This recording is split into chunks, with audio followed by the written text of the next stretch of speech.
ওই জান্নাত পাওয়ার জন্য তারা প্রতিযোগিতা করত। আল্লাহ পাক এরপরে প্রশ্ন করেন ফেরেশতারা, আমার এই বান্দাগুলি কিসের থেকে আমার কাছে আশ্রয় চায়, কান্দে কেন? ফেরেশতারা বলেন, রব্বুল আলামিন, তোমার বান্দারা তোমার জাহান্নামের আগুন থেকে মুক্তি চায়। আল্লাহ পাক প্রশ্ন করেন, ও আমার ফেরেশতারা, তারা কি আমার জাহান্নাম দেখেছে নাকি? ফেরেশতারা বলে, রব্বুল আলামিন, তোমার জাতির কসম করে বলি, ওরা তোমার জাহান্নাম দেখে নাই। আল্লাহ পাক বলেন, যদি তা দেখতো তাহলে কি হতো?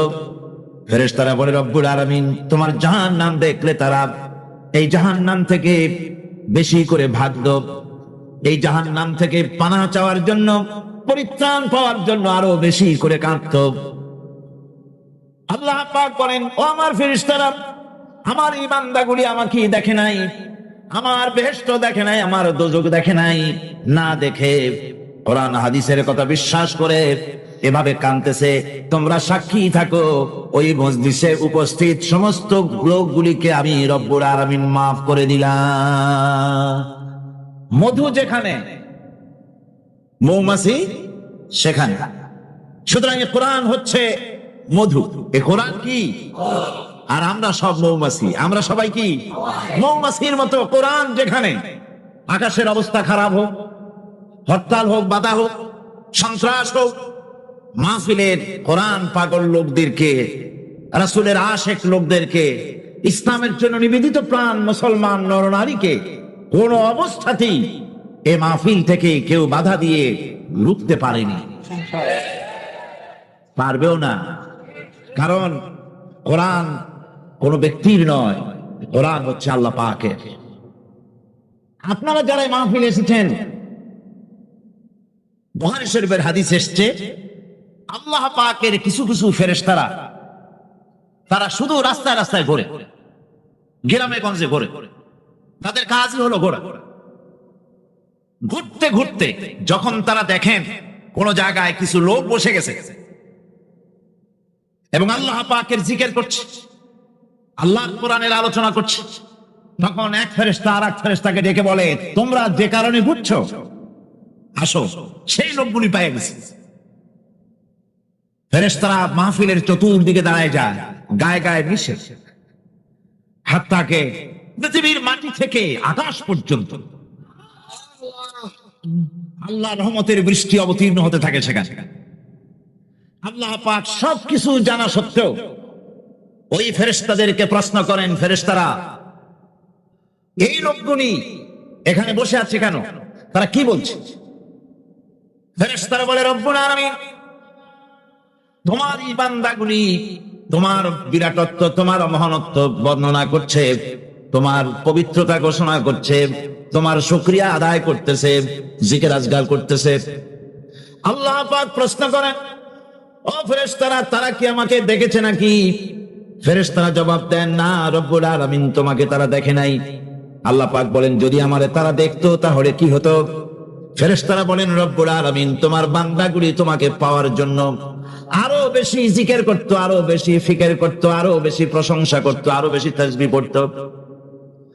আল্লাহ পাক প্রশ্ন করেন, ও ফেরেশতারা, আমার এই বান্দাগুলি আমার কাছে কি চায়? ফেরেশতারা বলে, রব্বুল আলামিন, তোমার বান্দাগুলি তোমার কাছে জান্নাত কামনা করে, বেহেশত চায়। আল্লাহ পাক বলেন, ফেরেশতারা, তারা কি আমার বেহেশত দেখেছে? ফেরেশতারা বলেন, হে আল্লাহ, তোমার জাতের কসম, তারা তোমার জান্নাত দেখে নাই। আল্লাহ পাক প্রশ্ন করেন, যদি তা দেখতো তাহলে কি হতো? ফেরেশতারা বলে, রব্বুল আলামিন, তাহলে ওই জান্নাত পাওয়ার জন্য তারা প্রতিযোগিতা করত। আল্লাহ পাক এরপরে প্রশ্ন করেন, ফেরেশতারা, আমার এই বান্দাগুলি কিসের থেকে আমার কাছে আশ্রয় চায়, কান্দে কেন? ফেরেশতারা বলেন, রব্বুল আলামিন, তোমার বান্দারা তোমার জাহান্নামের আগুন থেকে মুক্তি চায়। আল্লাহ পাক প্রশ্ন করেন, ও আমার ফেরেশতারা, তারা কি আমার জাহান্নাম দেখেছে নাকি? ফেরেশতারা বলে, রব্বুল আলামিন, তোমার জাতির কসম করে বলি, ওরা তোমার জাহান্নাম দেখে নাই। আল্লাহ পাক বলেন, যদি তা দেখতো তাহলে কি হতো? ফেরেশতারা বলে, রব্বুল আলামিন, তোমার জাহান্নাম দেখলে তারা এই জাহান্নাম থেকে বেশি করে ভাগতো, এই জাহান্নাম থেকে পানাহ চাওয়ার জন্য, পরিত্রাণ পাওয়ার জন্য আরো বেশি করে কাঁদতো। আল্লাহ পাক বলেন, ও আমার ফেরেশতারা, আমার এই বান্দাগুলি আমাকে দেখে নাই, আমার বেহেশত দেখে নাই, আমার দোজখ দেখে নাই, না দেখে কোরআন হাদিসের কথা বিশ্বাস করে এভাবে কাঁদতেছে। তোমরা সাক্ষী থাকো, ওই মজলিসে উপস্থিত সমস্ত লোকগুলিকে আমি রব্বুল আলামিন মাফ করে দিলাম। তোমরা সাক্ষী থাকো, সকলকে ক্ষমা করে দিলাম। একজন ফেরেশতা তখন দাঁড়াবেন, একজন ফেরেশতা দাঁড়িয়ে বলবে, আয় আল্লাহ, তুমি সবাইকে মাফ করে দিলে ঠিক আছে, কিন্তু অমুক, নাম নিয়ে বলবে অমুক, সে তো কোরআন শুনতে আসে না, সে তো জিকির করতে আসে নাই, সে তো জিকিরের মাহফিলের উদ্দেশ্যে, কোরআনের মাহফিলের উদ্দেশ্যে আসে নাই, সে আসছিল এমনি এমনি আসছিল নিজস্ব কাজে। কিছু লোক দাঁড়ানো আছে, বসে আছে দেখে সেও দাঁড়ায় গেল, তারও তুমি মাফ করলে। বুখারী শরীফের হাদিসের মধ্যে লেখা রয়েছে, নবীজি বলছেন, আল্লাহ রাব্বুল আলামিন সঙ্গে সঙ্গে ঘোষণা করেন, ফেরেশতারা শুনে রাখো, এই মাহফিল সমূহে, আমার জিকিরের মাহফিলে, আমার কোরআনের মাহফিলে যারা আসে, কোনদিন তারা হতভাগ্য হয় না, কোনদিন হতভাগ্য হয় না। যারাই আসে সকলকে ক্ষমা করে দেওয়া হয়। সুবহানাল্লাহ। কোরআনে কারীমের সে আযীম মাহফিলে আপনারা উপস্থিত হয়েছে, এই কোরআনের প্রভাবে, এই কোরআনের বরকতে রাসূল করিম সাল্লাল্লাহু আলাইহি ওয়াসাল্লাম এমন এক সমাজ প্রতিষ্ঠা করেছিলেন, যেই সমাজে চুরি ছিল না, ডাকাতি ছিল না, হত্যা ছিল না, ধর্ষণ ছিল না, সব বন্ধ হয়ে গিয়ে একটি সুখী, সমৃদ্ধশালী, ভীতিহীন, সন্ত্রাসমুক্ত একটি সুন্দর সমাজ বিনির্মাণে রাসূল করিম সাল্লাল্লাহু আলাইহি ওয়াসাল্লাম সক্ষম হয়েছিলেন এই কোরআনের কারণে। কিসের কারণে? সকলে বলেন কিসের কারণে? কোরআনের বিধানের কারণে এটা সম্ভব হয়েছিল। মানুষ দরজা খুলে ঘুমাবার সুযোগ পেয়েছিল। আজ কি দেশে ঘরের দরজা খুলে ঘুমাবার সুযোগ আছে? না। আপনার মেয়েটি স্কুল কলেজগামী, স্কুলে গিয়েছে, কলেজে গিয়েছে, মেয়েটা তার সতীত্ব নিয়ে, তার ইজ্জত নিয়ে, তার আব্রু নিয়ে ঘরে ফিরে আসতে পারবে কিনা, এ ব্যাপারে মা বাবা উদাস থাকে না শঙ্কিত থাকে? শঙ্কিত থাকে। আপনি নিজে রাস্তায় যখন বেরোন, জীবনটা ভেতরে সহ, জীবনটা সহ ঘরে ফিরতে পারবেন, এ গ্যারান্টি আজ আর কেউ দিতে পারে না।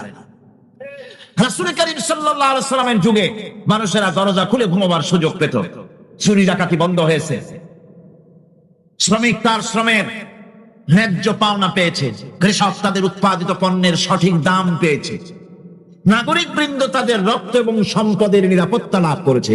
এই কথাগুলি কি গল্প না বাস্তব? গল্প না বাস্তব? এটি ছিল বাস্তব। রাসূল করিম সাল্লাল্লাহু আলাইহি ওয়াসাল্লাম করেছিলেন কোরআন দিয়ে, কারণ কোরআন হচ্ছে সংবিধান। কোরআন কি? সংবিধান। পৃথিবীর সবগুলি রাষ্ট্রে লিখিত অলিখিত সংবিধান আছে। আমাদের দেশেও একটা সংবিধান আছে, আছে না? আমাদের দেশের সংবিধানের বয়স কত? 26 বছর কি 25 বছর বয়স হয়েছে সংবিধানে। সংবিধান আমাদের দেশে যেটা আছে, এই সংবিধানের কোন পরিবর্তন হয়েছে নাকি হয় নাই? কতবার হয়েছে? মোট 13 বার সংবিধান পরিবর্তন হয়েছে, অ্যামেন্ডমেন্ট এসেছে, সংশোধন করা হয়েছে। ভবিষ্যতে আর হবে না, হবে। অপেক্ষা থাকুন, ওয়েট এন্ড সি কতবার হয় তাই দেখুন।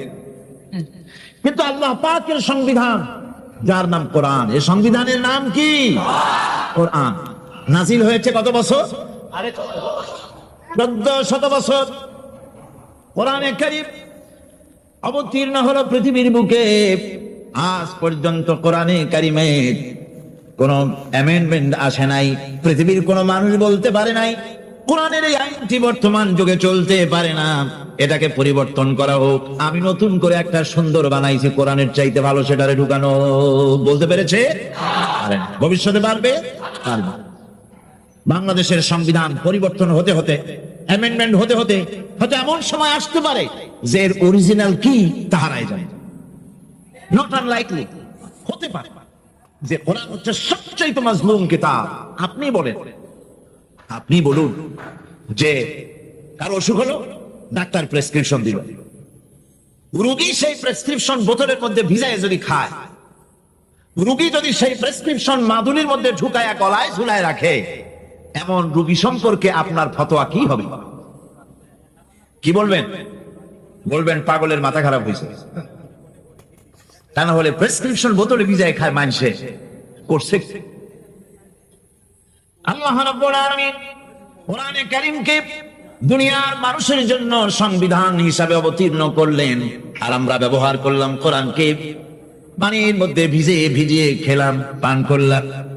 কোরআনে কারীমকে মাদুলির ভিতরে ভরে গলার মধ্যে ঝুলিয়ে রাখলাম, চুমা খাইলাম, মাথায় লাগাইলাম, কোরআন পড়লাম না, বুঝলাম না, আমল করলাম না। এই কোরআন আল্লাহ রাব্বুল আলামিন তামাম পৃথিবীর মানুষের জন্য অবতীর্ণ করেছেন। হিন্দু, খ্রিস্টান, বৌদ্ধ, নাসারা কেউ বাদ নাই। পৃথিবীর যারা মানুষ তাদের সকলের জন্য হচ্ছে আল কোরআন।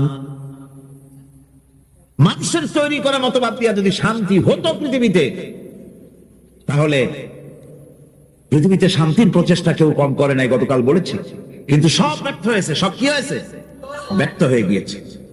সফল হতে হলে কোরআনের কাছে আসতে হবে, একথা বিশ্বাস করতে হবে। যারা ক্ষমতায় আছেন, যারা রাজনীতি করেন, সকলকেই একথা বিশ্বাস করতে হবে, মন গড়া আইন দিয়ে দেশ চলতে পারে না।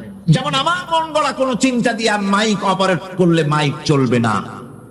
আমি যদি আমার চিন্তা অনুযায়ী এটারে লাগাই, আমি যদি মনে করি যে এতটুকু ছোট ছোট মাইক্রোফোন, এগুলো কি কথা টানতে পারবে নাকি? এর থেকে এগুলো বাদ দিয়া বড় বড় চুঙ্গাগুলি আনিয়া বক্তার মুখের উপরে ধরে, আওয়াজ জোরে বের হবে। এরকম করলে হবে নাকি?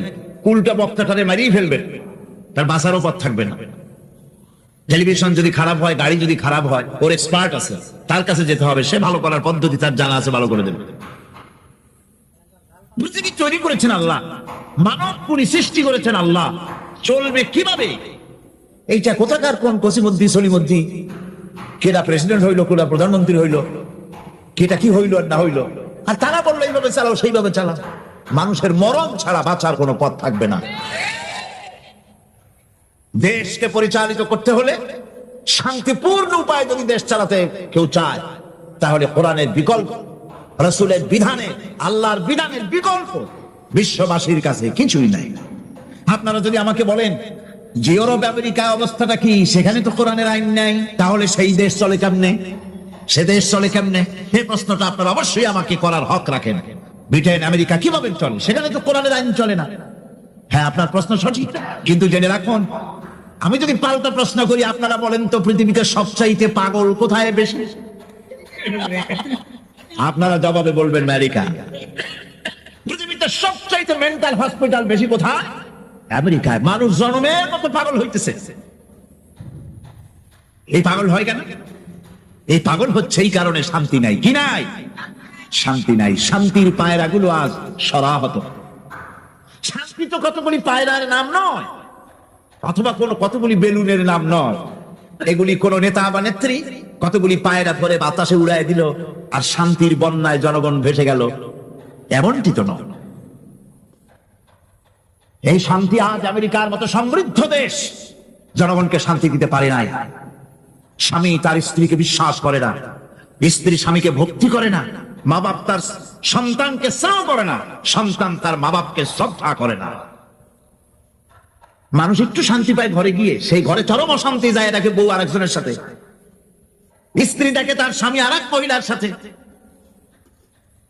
মানুষগুলি এখন মরার জন্য পাগল হয়েছে। আপনারা শুনে অবাক হবেন, গত জুলাই মাসের the Far Eastern Economic Review পত্রিকার ভেতরে এসেছে, আমেরিকার 10,000 সাদা আমেরিকার হোয়াইট হাউসের সামনে গিয়ে তারা বিক্ষোভ প্রদর্শন করেছে, দাবি জানিয়েছে সরকারের কাছে যে আমাদেরকে আত্মহত্যা করার অধিকার দেওয়া হোক, আইনগত অধিকার। আত্মহত্যা করার সেখানে বিধান নাই।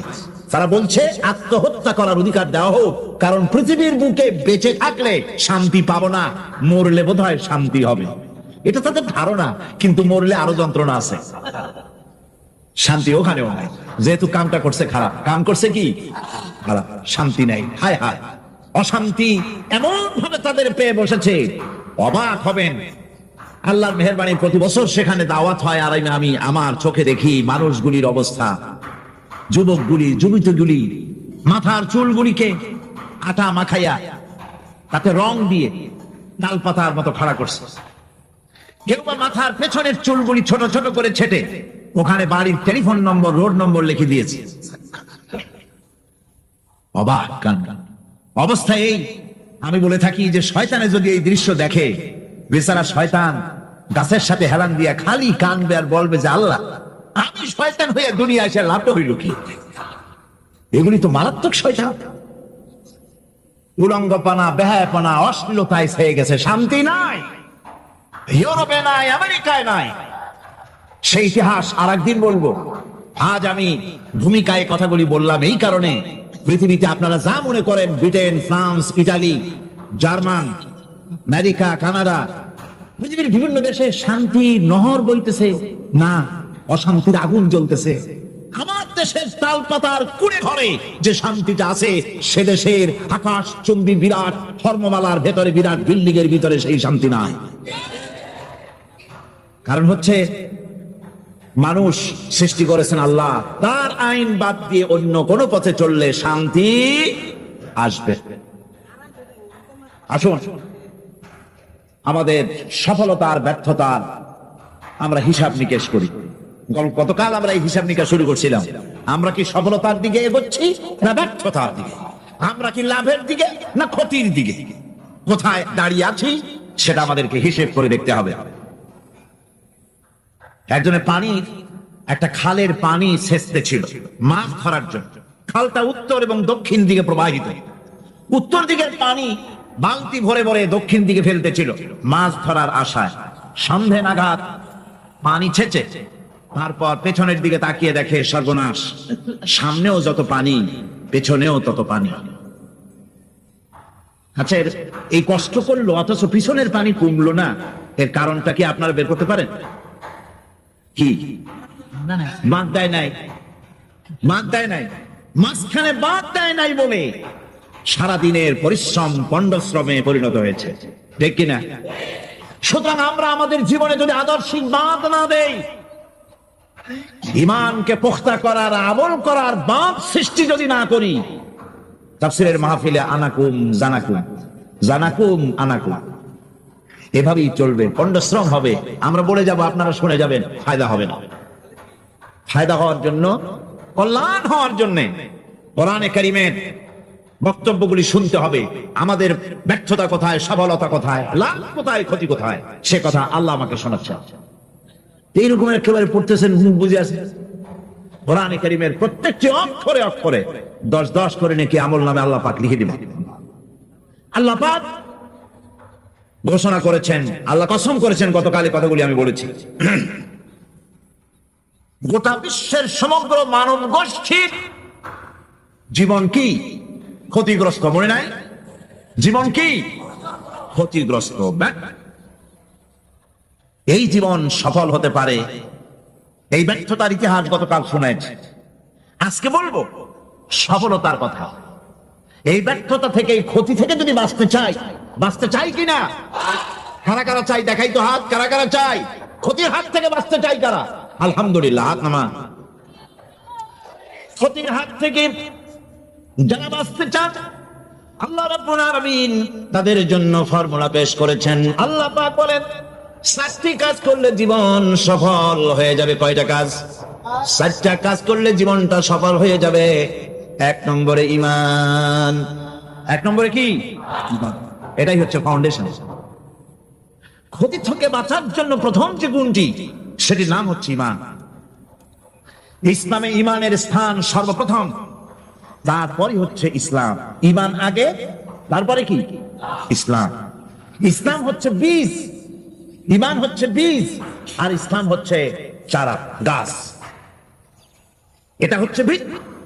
এই ভিত্তিকে সর্বপ্রথম মজবুত করতে হবে। ঈমানের ভিত্তি, ঈমানের ভিত্তি দুনিয়ায় ঈমানের আহ্বান জানাবার জন্যই আল্লাহ রাব্বুল আলামিন সমস্ত নবী এবং রাসূলদেরকে পৃথিবীতে পাঠিয়েছেন ঈমানের আহ্বানের জন্য। দুনিয়ার সমস্ত নবীদের দাওয়াত ছিল ঈমানের দাওয়াত। কিসের দাওয়াত? এই ঈমানের দাবিটা আসছে, দাওয়াতটা এসেছে আল্লাহর কাছ থেকে। কার কাছ থেকে? দেখুন, পৃথিবীর ভিতরে কোন নবীদের কথার সাথে আরেকজন নবীর কথার কোনো বৈপরীত্য হয় নাই। সমস্ত নবীদের কথা একরকম ছিল। কয় রকম? একজন নবীর সঙ্গে তার বক্তব্যের সাথে আরেকজন নবীর বক্তব্যের কোনো গুণগত মৌলিক কোনো পার্থক্য ঘটে নাই, অসঙ্গতি হয় নাই। কারণ নবীরা আম্বিয়া আলাইহিমুস সালাম নিজেরা বানিয়ে কথা রচনা করে তারা মানুষের সামনে পেশ করে নাই। সমস্ত নবীদের কাছে যত দাওয়াত এসেছে একটা অফিস থেকে এসেছে। সে অফিসটা হচ্ছে কার? আল্লাহ রাব্বুল আলামিনের। তাই দুনিয়ার সমস্ত পয়গম্বরদের দাওয়াত ছিল না, এটাই ছিল সমস্ত নবীদের দাওয়াত। কোরআনে কারীম তার ধারক এবং বাহক সম্পর্কে বলে যে তিনি যে দাওয়াত দিয়েছেন সে দাওয়াতটা হলো ঈমানের দাওয়াত। আমাদের নবী তিনি এসে যে দাওয়াত দিয়েছেন সে দাওয়াতটা কিসের? কোরআনে কারীম বলছে, হে আমাদের রব, নিশ্চয়ই আমরা এমন একজন আহ্বায়কের আহ্বান শুনেছি যিনি আমাদেরকে ঈমানের দাওয়াত দিয়েছেন। এমন কোন পয়গম্বর নাই দুনিয়ায় যিনি ঈমানের দাওয়াত দেন নাই। সকলেই ঈমানের দাওয়াত মানুষের সামনে, বিশ্ববাসীর সামনে পেশ করেছেন। কোরআনে হাকিম স্পষ্ট একটা সীমারেখা দুনিয়ার মানুষের সামনে পেশ করে পৃথিবীর মানুষগুলিকে দুটি শ্রেণীতে বিভক্ত করে দিয়েছে। একটি হচ্ছে ঈমান পোষণকারী, আর একটি হচ্ছে অবিশ্বাসী। একটা ঈমান পোষণকারী আর একটা অবিশ্বাসী। ঈমান পোষণকারীরা সত্যশ্রয়ী, তারা হচ্ছে জ্ঞান এবং নূরের সম্পদে সমৃদ্ধ। আর দ্বিতীয় দলটি হচ্ছে কাফের, জালিম, মূর্খ। তারা হেদায়েতের রাস্তা তাদের জন্য অবরুদ্ধ। কোরআনে কারীম এই দুইটি দল সম্পর্কে উল্লেখ করতেছেন। দুইটি শ্রেণীতে আল্লাহ পাক ভাগ করে দিয়েছেন। একটা শ্রেণী হচ্ছে অন্ধ, বোবা, বধির। আরেকটি যারা শুনতে পায়, চোখে দেখতে পায়। এই দুটি কখনো এক নয়, সমান নয়। এই দুটির রাস্তা আলাদা। কাফেরের রাস্তা আর ইমানদারদের রাস্তা সম্পূর্ণ ভিন্ন। আল্লাহ রাব্বুল আলামিন ঈমান এবং কুফরের পার্থক্য বলে দেওয়ার জন্য গোটা মানব জাতির মধ্যে স্পষ্ট করে বলেছেন দ্বীনের ব্যাপারে জোর জবরদস্তি নেই। এখানে হেদায়েতের পথ এবং গোমরাহি, হেদায়েতকে গোমরাহির পথ থেকে সম্পূর্ণ আলাদা করে দেওয়া হয়েছে। লা ইকরাহা ফিদ-দীন, দ্বীনের ব্যাপারে কোনো জোর জবরদস্তি নাই। যারা ধর্মনিরপেক্ষবাদী তারা এই আয়াতটাকে নিজেদের মতবাদকে প্রতিষ্ঠার লক্ষ্যে অনেক সময় কাজে লাগায়। দুটি আয়াতকে তারা বেশি ব্যবহার করে। একটা হচ্ছে লাকুম দীনুকুম ওয়ালিয়া দীন, আর একটা হচ্ছে লা ইকরাহা ফিদ-দীন। এই দুইটি আয়াতকে ধর্মনিরপেক্ষবাদীরা ব্যবহার করে। এই দুটির কোনটি তাদের আদর্শকে বোঝাবার লক্ষ্যে ব্যবহারের কোনো সুযোগ নাই। লা ইকরাহা ফিদ-দীন, ধর্মের ব্যাপারে কোনো বাড়াবাড়ি নাই, জোর জবরদস্তি নাই। এ কথা বলা হয়েছে এই কারণে যে কোন বিধর্মীকে, অমুসলিমকে ভয় দেখিয়ে, লোভ দেখিয়ে অথবা কোন ক্রমে কোন প্রকার চাপ সৃষ্টি করে তাকে মুসলমান বানানো যাবে না। এমনকি সূরা তওবার মধ্যে এসেছে, যুদ্ধ চলাকালীন সময়, জিহাদ চলাকালীন সময় কোন অমুসলিম যদি ইসলাম জানার জন্য তোমাদের তাঁবুতে আসে, তাহলে তুমি তাকে ইসলাম বুঝাও। ইসলাম শোনার পরে যদি মেনে নেয় ভালো কথা, আর যদি না মানে তাকে তার তাঁবু পর্যন্ত ফিরে যেতে দাও। মাঝপথে তাকে আক্রমণ করা যাবে না। ধর্মের ব্যাপারে কোনো বাড়াবাড়ি নাই। লা ইকরাহা ফিদ-দীন, এর দ্বারা ধর্ম নিরপেক্ষতার কোনো কথা বোঝানো হয়নি। লাকুম দীনুকুম ওয়ালিয়া দীন, এটা ছিল কাফেরদের সেই বক্তব্যের প্রেক্ষিতে যেখানে কাফেররা বলেছিল মুহাম্মদ সাল্লাল্লাহু আলাইহি ওয়াসাল্লাম, আসুন আমরা এক কাজ করি, সেটা হলো ধর্ম নিয়ে আমাদের মধ্যে যে বাকবিতণ্ডা হচ্ছে, আমরা ধর্মকে 50-50 ভাগ করে দিই। কিছুদিন আমরা গিয়া আপনার আল্লাহরে সেজদা দেই, আর কিছুদিন আপনারা আমাদের মূর্তিগুলিকে প্রণাম করুন। এই প্রস্তাব যখন রাখল, আল্লাহ রাব্বুল আলামিন সূরা কাফিরুন অবতীর্ণ করে দিলেন। হে কাফেরেরা, হে অবিশ্বাসীরা, নবী আপনি বলুন, হে অবিশ্বাসীরা, তোমরা যার ইবাদত করো আমরা তার ইবাদত করি না, আবার আমরা যার ইবাদত করি তোমরাও তার ইবাদত করো না। সুতরাং তোমাদের দিন তোমাদের জন্য, আমাদের দিন আমাদের জন্য। এখানে নিরপেক্ষতার কথা বলা হয় না, এখানে পক্ষের কথা বলা হয়েছে। কিসের পক্ষ? ধর্মের পক্ষ। কিসের পক্ষ? হিন্দু, খ্রিস্টান, বৌদ্ধ, তোমরা তোমাদের ধর্মের পক্ষে থাকো। মুসলমান, তোমরা তোমাদের ধর্মের পক্ষে থাকো। ধর্মের ব্যাপারে নিরপেক্ষ হওয়ার কোনো সুযোগ নাই। আছে নাকি সুযোগ? আমি পার্লামেন্টে বলেছি এই কথা, যে একটা ধর্মের উপরে বিশ্বাস করে নিজেকে একটা ধর্মের পক্ষের ব্যক্তি হিসাবে ঘোষণা করে কেউ বলছে, দাবি করছে আমি হিন্দু, কেউ বলছে আমি বৌদ্ধ, কেউ বলছে আমি খ্রিস্টান, কেউ বলছে আমি মুসলমান। নিজেকে একটা ধর্মের বিশ্বাসে বিশ্বাসী ঘোষণা করার পর আমি ধর্মনিরপেক্ষ, এই কথাটা মিথ্যা, বানোয়াট, জালিয়াতি, প্রতারণা, মুনাফিক। কোন ধর্মের অনুসারী ব্যক্তি ধর্মনিরপেক্ষ হতে পারে না। কেবলমাত্র নাস্তিক, যারা আল্লাহরে মানে না, আল্লাহকে স্বীকার করে না, ওরা বলতে পারে আমরা ধর্মনিরপেক্ষ, ধর্মের ব্যাপারে আমরা নিরপেক্ষ, গুলো মানি না, বিশ্বাস করি। কিন্তু যারা ধর্মে মানে, সেদের যে ধর্মেরই হোক না কেন, সে ব্যক্তি ধর্মনিরপেক্ষ যদি দাবি করে, এটা মিথ্যে কথা, এটা মুনাফিকি ছাড়া কিছু হতে পারে না। মুসলমানকে, যে কোনো জাতিকে যে ধর্মে আছে ধর্মের পক্ষে থাকায় কথাই বলা হচ্ছে। এখন আমি বলতেছিলাম ইমানের কথা। ইমান আগে আনতে হবে। ইমান সম্পর্কে আল্লাহ রাব্বুল আলামিন বলতেছেন, ইমান হলো আগে, তারপরে ইসলাম। আবার ইমান আনার আগে আবার কুফরি একটা শব্দ আছে, সেটা হলো যে ব্যক্তি তাগুতকে অস্বীকার করেছে, সর্বপ্রথম তাগুতকে অস্বীকার করতে হবে। আর এরপরে আল্লাহর উপরে যে ইমান আনলো, সেমন এক শক্ত অবলম্বন ধারণ করলো যা তাকে কোনো কিছুই বিচ্ছিন্ন করবে না, ধ্বংস করে দেবে না। সুবহানাল্লাহ। এখন সত্যিকারের ইমানদারের পরিচয়টা কি? কোরআনে কারীম সত্যিকারের ইমানদারের পরিচয় এভাবে পেশ করতেছে।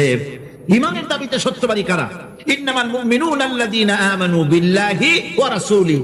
সত্যিকারের মুমিন তো তারা যারা নাকি ঈমান এনেছে আল্লাহর উপর এবং রাসূলের উপরে। এই ঈমান আনার পর সুম্মা লাম ইয়ারতাবু, এরপরে কোন সন্দেহে সে নিবতিত হয় নাই, কোন সন্দেহ তার মনের মধ্যে জায়গা পায় নাই, আর সে আল্লাহর রাস্তায় জিহাদ করেছে মাল দিয়ে, জান দিয়ে। উলাইকা হুমুস সাদিকুন, এরাই হলো ঈমানের দাবিতে সত্যবাদী। সুম্মা লাম ইয়ারতাবু, অতঃপর এক বিন্দু সন্দেহ মনের মধ্যে জায়গা দেয় নাই। অর্থাৎ ঈমান আনছি কার উপরে? আল্লাহর উপরে। কার উপরে? আর তার রাসূলের উপরে। আল্লাহ এবং রাসূলের উপরে ঈমান আনার পর যারা আল্লাহ এবং রাসূলের বিধান জীবনের সকল ক্ষেত্রে মানতে পারে নাই, তারাই সন্দেহে নিপতিত হয়েছে। কথা বুঝতে পেরেছেন? তাদের সন্দেহ এই কোরআন মানুষের জীবন, তার সম্পদ, তার রাজনীতি, তার অর্থনীতি পরিচালনা করতে পারে না। সেই জন্য ধর্মের ব্যাপারে কোরআন মানি, ধর্মের ব্যাপারে নামাজ আর রোজা মানি, কিন্তু রাজনীতিতে ধর্ম মানি না। এটাই হলো সন্দেহ। এটাই কি? সন্দেহ, অবিশ্বাস। জীবনকে তারা দুইটা ভাগ করেছে, এক ভাগ রাজনীতির জন্য, আর এক ভাগ কিসের জন্য? ধর্মের জন্য। জীবনকে এভাবে দুইটা ভাগ করার কোন অধিকার দেওয়া হয় নাই। যারাই মুখে উচ্চারণ করেছে, যারা জীবনকে, যারা নাকি ঈমান এনেছে, কালিমা বিশ্বাস করেছে, আল্লাহ এবং রাসূলের প্রতি ঈমান এনেছে, জীবনকে দুইটা ভাগ করার কোনো অধিকার নাই। যার কথা মতো নামাজ পড়ব, তার কথা মতোই রাজনীতি করব। যার কথা মতো হজ করব, যাকাত দিব, তার কথা মতো পার্লামেন্ট চালাবো। যার কথা মতো হজ করব, যাকাত দিব, সেজদা দিব, তার কথা মতোই বঙ্গভবন আর সেক্রেটারিয়েট চালাবো। যাকে মানি, যে আল্লাহরে সেজদা করি সারা জীবন, যে রাসূলকে মানি আমার নেতা হিসেবে, রাসূল হিসেবে, সেই আল্লাহ এবং রাসূলের হুকুম অনুযায়ী আমার কোর্ট কাছারি, আদালত, শিক্ষাঙ্গন চালাবো। এটা যদি চালাই তবে আমি মুমিন, আর যদি না চালাই, সন্দেহে যদি নিপতিত হয়ে যায় যে কোরআন থাকবে মসজিদে, আমার পার্লামেন্টে কোরআন ঢুকতে পারবে না।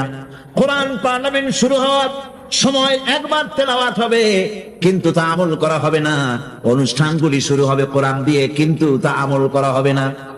কোরআন তেলাওয়াত করে ব্যবসা প্রতিষ্ঠান উদ্বোধন করা হচ্ছে, কিন্তু সুদের টাকা দিয়ে ব্যবসা প্রতিষ্ঠান বানানো হলো।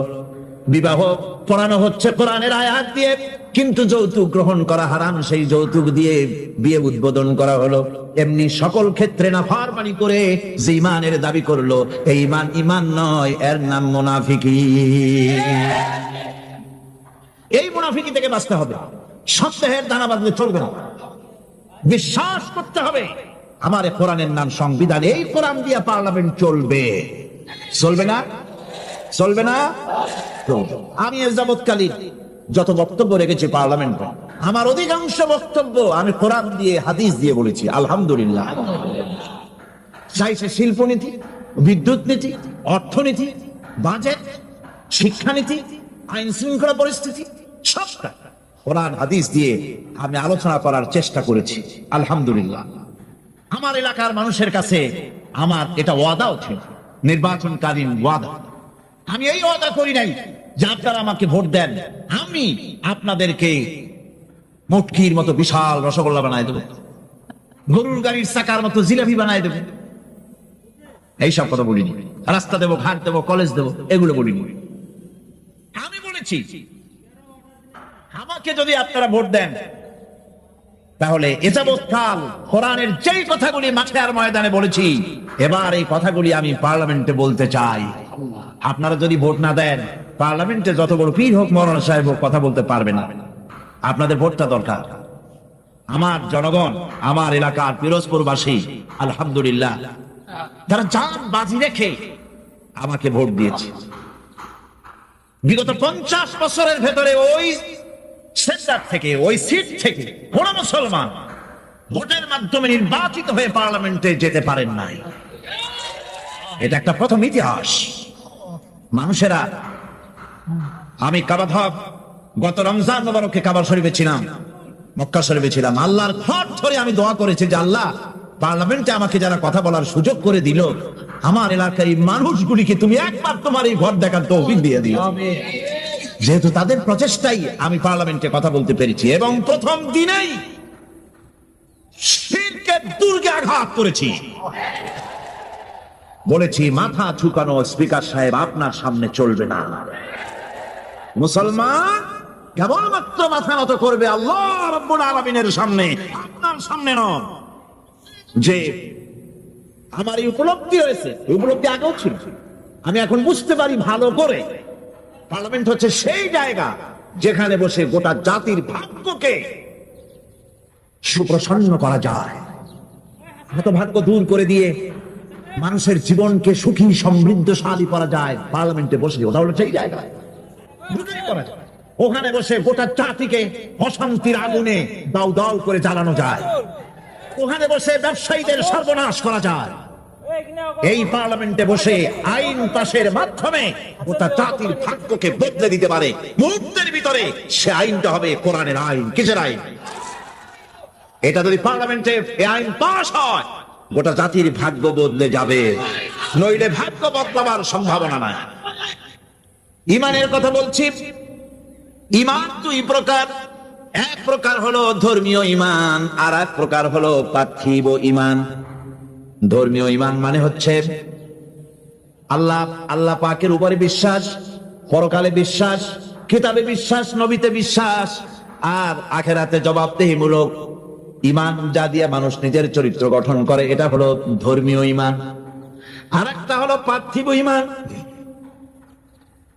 ধর্মীয় ইমান হচ্ছে, পার্থিব ইমান হচ্ছে যেখানে কোনো চরিত্র নাই, দিন নাই, ইমান নাই, পরকালে জবাবদিহির কোনো চিন্তা নাই, এটা হলো পার্থিব ইমান।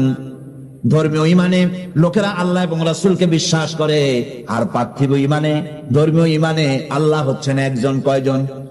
ইলা ইলা ইলা ইলা কে?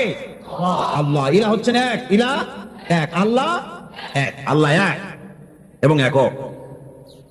আল্লাহ হচ্ছেন এক, একক। ধর্মীয় ইমানে যারা বিশ্বাসী, তারা আল্লাহ রাব্বুল আলামিনকে এক হিসাবে জানে।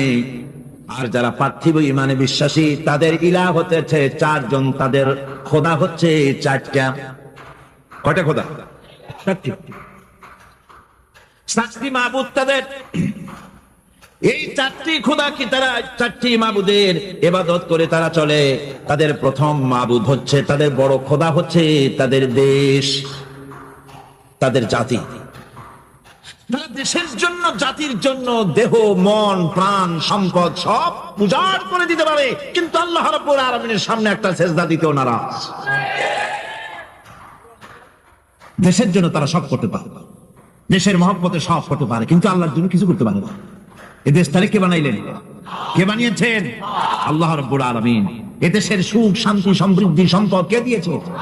সে আল্লাহ পাকের কথা মনে থাকে না। শুধু দেশের জন্য তারা দেশভিত্তিক জাতীয়তা তৈরি করে, দেশভিত্তিক জাতীয়তা। তারপরে ধর্ম তারা বাদ দিয়ে দাও, আর মেতে হয় জাতির গঠন। ধর্ম নাই তো তুমিও নাই, নাইকো যদি মাধ্যাকর্ষণ, গ্রহ সূর্য ভূমিও নাই। ধর্ম দিয়ে জাতির গঠন হয়, ধর্ম হচ্ছে ভিত্তি, তারপরে জাতি। আমি তো আগে মুসলমান, তারপরে আমি বাংলাদেশি। আমি আগে কি, তারপরে কি? আমি বাংলাদেশি। প্রথমে ধর্ম, আমি মুসলমান। এই ধর্ম যদি থাকে আমার জাতীয়তা টিকবে। আমার ধর্ম ছাড়া যদি জাতীয়তা গড়ি, সেই জাতীয়তা মিক্স আপ হয়ে যাবে। সেখানে আমার স্বাতন্ত্র্য, আমার অস্তিত্ব, আমার স্বকীয়তা বজায় থাকবে না। যেমন মাধ্যাকর্ষণ, ল অফ গ্রাভিটেশন আছে বলে চন্দ্র, সূর্য, গ্রহ, নক্ষত্র সব টিকে আছে, ঠিক কিনা? মাধ্যাকর্ষণ যদি না থাকে, গ্রহ, উপগ্রহ, নক্ষত্র, সৌররাজি, solar system, whole solar system, galaxy, milky way, পৃথিবী, যা কিছু আল্লাহ সৃষ্টি করেছেন সব ধ্বংসস্তূপে পরিণত হয়ে যাবে। আল্লাহ পাক এটাকে মাধ্যাকর্ষণ শক্তির মাধ্যমে এটাকে টিকায় রেখেছেন। এটা আল্লাহর কুদরত। এরকম অসংখ্য মাধ্যাকর্ষণ বানিয়েছেন, শুধু পৃথিবীর মাধ্যাকর্ষণ নাই, অন্যান্য গ্রহগুলিরও মাধ্যাকর্ষণ আছে, একটা আর একটাকে ধরে রাখার জন্য। মাধ্যাকর্ষণ আছে বলেই যেমন সব আছে, ধর্ম আছে বলে জাতি আছে। ধর্ম থাকবে না, এই জাতীয়তার 4 পয়সার কোনো দাম। এজন্য এই টাটকা খোদাগুলির মধ্যে, ওদের যে 4টা খোদা, সেই 4টা তাজা টাটকা খোদাগুলির মধ্যে সবচেয়ে বড় খোদা হলো ওয়াতান, দেশ। দেশের জন্য গান রচনা করে, দেশের পাখির জন্য গান রচনা করে, দেশের গাছের জন্য গান রচনা করে, দেশের প্রবাহিত নদী নালার জন্য গান তৈরি করে। কিন্তু এই সৌন্দর্য যিনি সৃষ্টি করলেন, সেই আল্লাহর নামে একটা অক্ষরও লিখতে রাজি না। সুতরাং আইন তৈরি করার ইখতিয়ার হচ্ছে আল্লাহ পাক, মানুষগুলি তো আল্লাহ। এই জন্য এ মানুষের একটা স্বাধীন সত্তা আছে, দারুণ মর্যাদা। মানুষের মর্যাদা কার বেশি? মানুষের। কন্যা কার বেশি? কোথায় পাইলাম? এই যে এখানে আছে, আল্লাহ নিজেই বলেছেন। আল্লাহ রাব্বুল আলামিন বলেন, আদম সন্তানকে আমি মর্যাদা দিয়েছি, সম্মানিত করেছি, সব থেকে সম্মানিত করেছি আদম সন্তান এই মানুষগুলিকে, আর সব থেকে সুন্দর করে বানাইছি আমি মানুষগুলির। সুবহানাল্লাহ। এত সম্মান দিলাম আল্লাহ পাক, মানুষকে এত সম্মান দিলেন। এই সম্মানিত জীব, এই মানুষগুলিকে রব্বুল আলামিন যত খাবার দিলেন, কোন খাবার খোলা দেন নাই।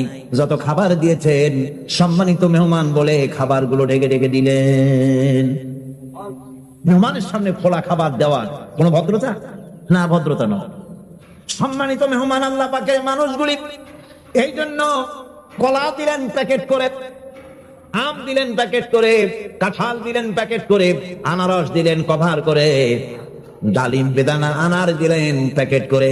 যত খাবার দিলেন সব ঢেকে ঢুকে আল্লাহ পাক বান্দার সামনে হাজির করে দিলেন।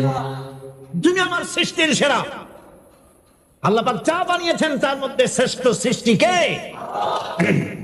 সুতরাং সৃষ্টি করেছে আমি, এ মানুষগুলি আইন মানবে আল্লাহ পাকের। ইনিল হুকমু ইল্লা লিল্লাহ। আইন চলবে কার?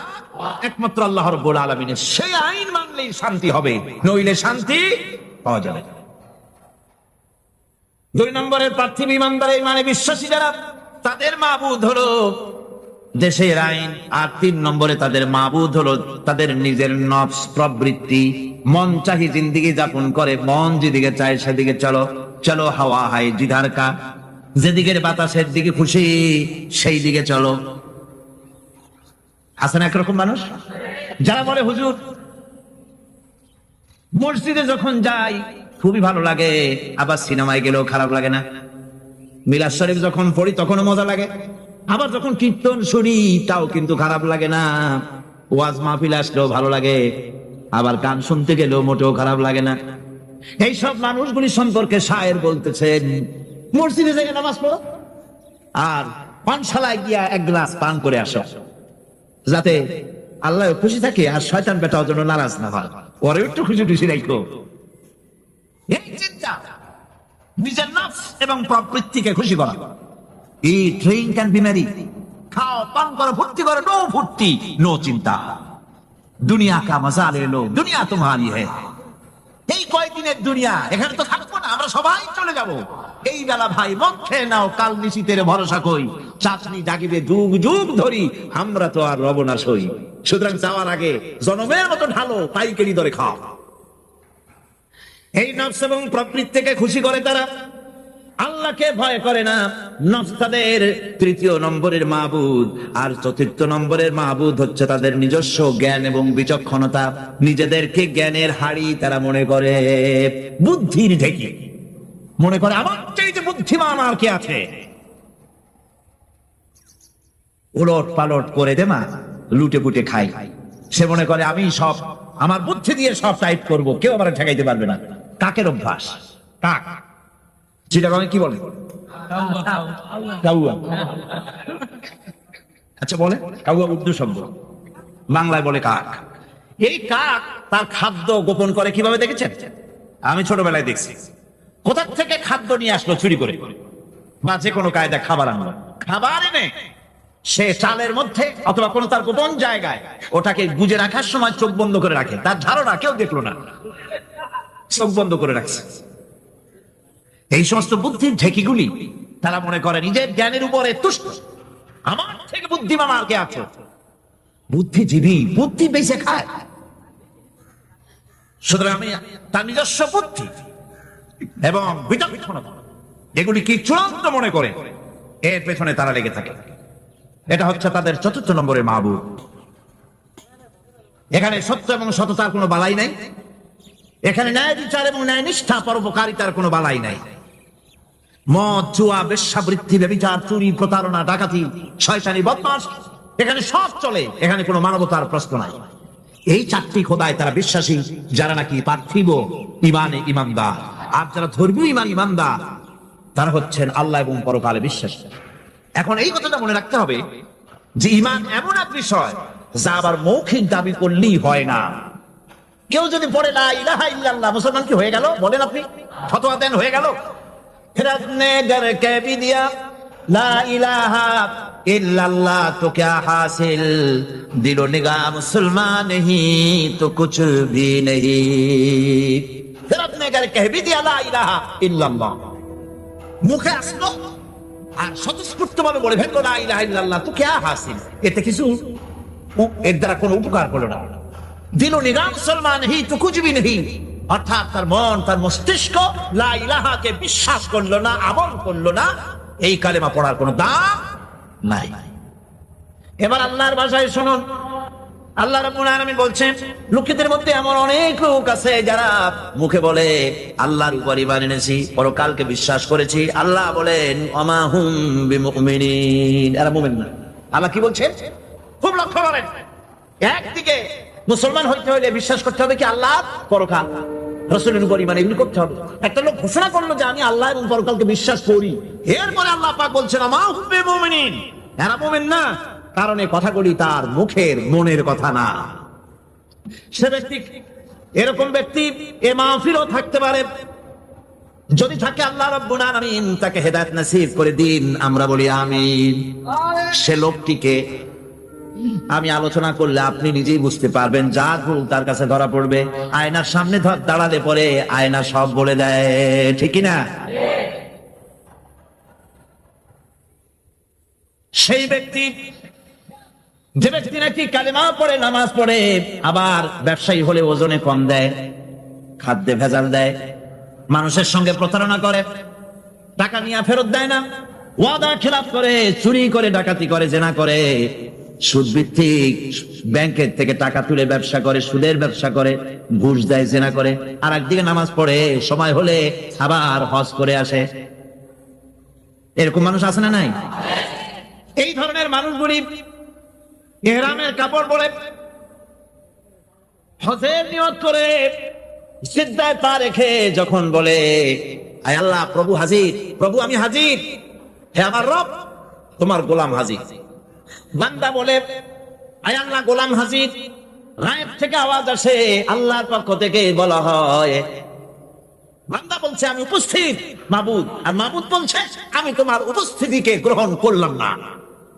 তুমি বলছো হাজির, আমি বলছি তুমি অনুপস্থিত, তোমার উপস্থিতি আমি গ্রহণ করলাম না। কারণ তুমি যে টিকিট করে আসছো ওইটা হারাম টাকা, যে রঙের কাপড় পরেছো ওইটা হারাম টাকা দিয়ে কেনা, মক্কা মদিনায় যে খরচ করবে, তাবুতে থাকবে, বাস ভাড়া দেবে, যা খাবে, জায়নামাজ কিংবা তসবিহ কিংবা মার্কেটিং করার জন্য যে টাকা আনছো, সব হারাম। তোমার গায়ের গোশত হারাম, তোমার গায়ের রক্ত হারাম। হারাম খেয়ে পেটটারে সাইজ মতো বানাইছো, এরকম করে হারামের টাকা দিয়া হজ করতে এসেছো, তোমার উপস্থিতি আমি গ্রহণ করলাম না। নাউজুবিল্লাহ। সুতরাং মুমিনের দাবি করলেই হবে না, ইমানের দাবি করলেই হবে না, কাজে তা প্রমাণ করতে হবে। নিশ্চয় যারা বলে আমাদের রব আল্লাহ, অথবা এই কথার পরে সে দৃঢ় পথ থাকে, ফেরেশতাগণ তার প্রতি ফেরেশতা অবতীর্ণ হয়, অর্থাৎ আল্লাহর রহমত তার উপরে নাজিল হয়। যে ব্যক্তি ইমানের দাবি করে ইমানের উপরে টিকে থাকে, আল্লাহর রহমত তার উপরে নাজিল হতে থাকে। ইমান আনাই শুধু মুখে দাবি করাই শেষ কথা নয়, ইমান আনার পর ইমানের উপরে টিকে থাকা সবচেয়ে বড় কথা। ইমানের উপরে টিকে থাকতে হবে। ইমান হচ্ছে শান্তি এবং সমৃদ্ধির চাবিকাঠি। আমরা কি শান্তি চাই? জোরে বলেন চাই। সেই শান্তি কি চুক্তি করে পাওয়া যাবে? অশান্তি আরো বাড়বে, অশান্তি আরো বাড়বে। চুক্তি করে শান্তি হয়, তবে হ্যাঁ হয় যদি তা কোরআন কেন্দ্রিক হয়। গতকাল সে আলোচনা হয়ে গেছে। আমরা যদি দেশে শান্তি চাই, দেশে যদি সমৃদ্ধি চাই, তাহলে তার চাবিকাঠি হতেছে ঈমান। ওই শুনুন, আল্লাহ রাব্বুল আলামিন ঈমানের কথাই বলছেন। দেশের লোকেরা যদি আমার উপর ঈমান আনে, কে বলতেছেন? কে বলতেছেন? দেশের লোকেরা যদি আমার উপর ঈমান আনে আর আমাকে ভয় করার নীতি যদি অবলম্বন করে চলে, তাহলে আমি আল্লাহ রাব্বুল আলামিন ওই দেশের মানুষের জন্য আকাশের আর জমিনের সব বরকতের দরজা আমি আল্লাহ খুলে দেব। আল্লাহর ওয়াদা মিথ্যা হয়? আল্লাহর ওয়াদা মিথ্যা হয়? কখনো মিথ্যা হয় না। ভাইরা, আমাদের দেশটা তো গরিব না। আমাদের দেশটা কি গরিব? অনেকে বলেন গরিব, কিন্তু আমি বলি না। গরিব হইলে পরে একজন তো শত সহস্র কোটি টাকার মালিক। গরিব হলে এত টাকা, গরিব দেশ হলে ওই লোকটা এত টাকা বানাইলো কেমনে? আর একজনের পাও রাখা, ট্যাবলেট কেনার পয়সা নাই। একজনের তো 1000 বিঘা জমি আছে, আর একজনের রান্নাঘর উঠাবার জায়গা নাই। একজন তো তার মেয়ে বা ছেলের বিবাহে লক্ষ লক্ষ কোটি টাকা খরচ করছে, আর একজন তো তার বাপ মারা গিয়েছে, কাপড় কেনার পয়সা নাই। এটা বাংলাদেশের ইতিহাস কিনা? তাহলে বোঝা যাচ্ছে দেশে সম্পদ আছে, সম্পদ আছে। কি সম্পদ আছে? আমাদের আছে পশু সম্পদ, গবাদি সম্পদ, আমাদের আছে বনজ সম্পদ, খনিজ সম্পদ, মৎস্য সম্পদ, পানি সম্পদ, মানব সম্পদ, সব সম্পদ আছে। আমাদের কোন জিনিসের অভাব নেই। একটা জিনিসের অভাব, সেটা হলো সৎ নেতৃত্বের অভাব। সৎ নেতৃত্ব, চরিত্রবান নেতৃত্বের অভাব। এই অভাবে সব নষ্ট করে দিয়েছে। আমার দেশে সম্পদ আছে, সম্পদ রক্ষণাবেক্ষণ করার জন্য যে ইমাম দরকার সেটা নাই। আমার দেশের সেদিনও সিলেটের মাগুর ছড়ার 1-2 টাকার নয়, 1-2 হাজার কোটি টাকার নয়, 40,000 কোটি টাকার গ্যাস পুড়ে ভস্ম হয়ে গিয়েছে। আমাদের ইমানি শক্তি নাই, সাহস নাই বলে এই ষড়যন্ত্র হতে পেরেছে। ঠিক না? আমাদের যদি ইমানে শক্তি থাকতো, যারাই ক্ষমতায় আসে ভারতের ভয়তে খালি কাঁপতে থাকে থরথর করে। আর মেয়ে ভারতকে ভয় করো কেন? সে কি তোমার ক্ষমতায় রাখতে পারবে? কর না পারবে? ক্ষমতা রাখতে পারবে কে? ক্ষমতা দেওয়ার মালিক কে? সিনাই নেওয়ার মালিক কে? সে আল্লাহর ভয় করে। ওই সাতারে ভয় করে কি হবে? কি করতে পারবে সে? ওর শত শত কোটি, ওর 100 কোটি মানুষের সিনায় হিম্মত নাই, আমার 12 কোটি মানুষের সিনায় ওর থেকে লক্ষ কোটি গুণে বেশি হিম্মত আছে। সেই হিম্মতটা কি? সেটা কি? একত্ববাদের তৌহিদের আমানত, যার সিনার ভিতরে বদ্ধমূল, যেই জাতির সিনায় বদ্ধমূল এমন 12 কোটি মানুষ ধারণ করে ধন্য বাংলার মাটি। কারো হুমকিতে, কারো চক্ষু, রাঙ্গা চক্ষু, রক্ত চক্ষু দেখে এই জাতি নিশ্চিহ্ন হতে পারে না। মুমকিন নেই মিটানা, না মনে শাহ মারা, আমার অস্তিত্বকে খতম করে দেয়। এ শক্তি কারো নাই পৃথিবীর বুকে। তবে মুনাফিক হলে খতম হয়ে যাইতে হবে। কি হলে খতম হবে? মুনাফিক হলে। ইমানদার হলে টিকে থাকতে পারবে। আমার দেশে সম্পদ রয়েছে, সম্পদের কোনো অভাব নাই, সম্পদে ভরপুর আমার দেশ। আমার দেশে যেখানে গ্যাস আছে সেখানে তেলও আছে। মাঝে মধ্যে তেলের কূপ উৎসারিত হয়। ভোলা, বাখরাবাদ, সিলেটের হরিপুর, তেল মাঝে মধ্যে ওঠে। আল্লাহ পাক একটু একটু দেখান তেল আছে, তেল আছে। তেল তোরা পাবি যদি ইমানদার হও। মাটির তেল বেরিয়ে আসবে, নিয়ে কুলাইতে পারবি না। সৌদি আরব, কুয়েত, কাতার, বাহরাইন, ওমান, সুদান, ইয়েমেন, আরব আমিরাত, এইসব দেশে মরুভূমির দেশ, বালু আর বালু, পাহাড় আর পাহাড়। না খাইয়া ভূত হইতেছে। আপনারা যেভাবে না কইলেন তাতে মনে হয় যে ওদের বাদ কয়দিন হয় খায় না। ওদের সম্পদ আছে কিনা? আমার বন্ধুগণ, মরুভূমির তলা দিয়া বিশ্বনবী রাসূল করিম সাল্লাল্লাহু আলাইহি ওয়াসাল্লামের কদম মোবারক যেই মরুভূমিতে পড়েছে, ওই কদম মোবারকের বরকতে মাটির তলা দিয়া, বালুর তলা দিয়া আল্লাহ সোনা বার করে দিয়েছে। রাসূলের বরকতে মাটির তলা থেকে সোনা বেরিয়ে গেছে, লিকুইড গোল্ড, পেট্রোল বেরিয়েছে। তাদের কোন জিনিসের অভাব নাই। আমরা আল্লাহর শত্রু নই, আমরা আল্লাহর বান্দা, আল্লাহর গোলাম। আমরা কি? আমার দেশে আল্লাহ অভাব রাখেন নাই, আমার দেশে আছে।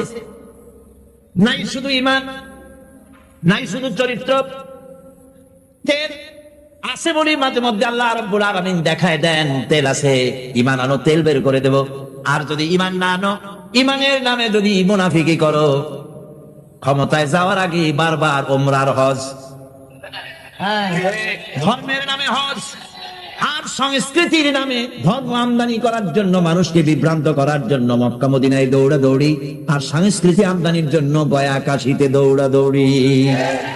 এই যদি অবস্থা হয়ে যায়, মাটির তেল বের হবে না।